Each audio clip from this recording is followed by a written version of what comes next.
tamang-tama sa ating gagawing ginatan.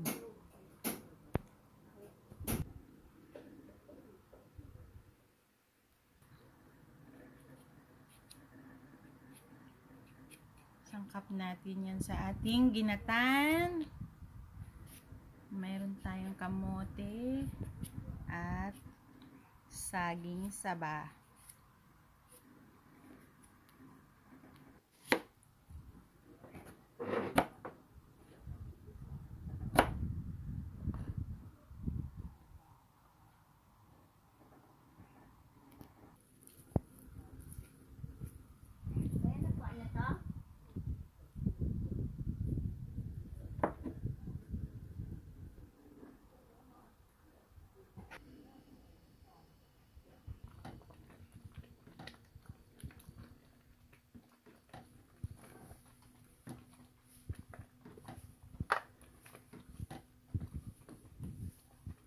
Kamote and saging. Dagdagan pa natin ang hot water. Obvious na kulang yung water natin. Lagyan natin ang gata. Gata na. Pakukuluan natin yan bago natin lagay ang ating gatas.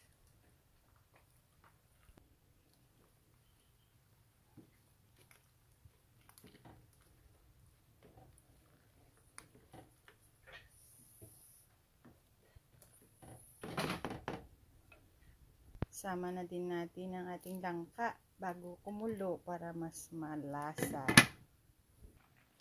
Yan, nilagyan na natin ng condensed milk ng isang lata. Sobrang laki na yan. Dami na yan ng milk.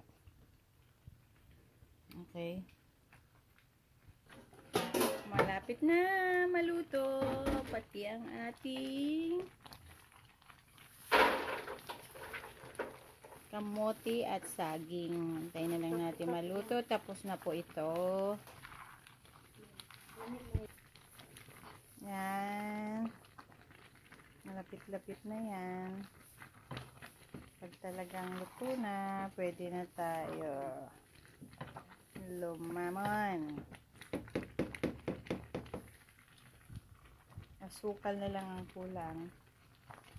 Hahaluan din natin ng powder milk.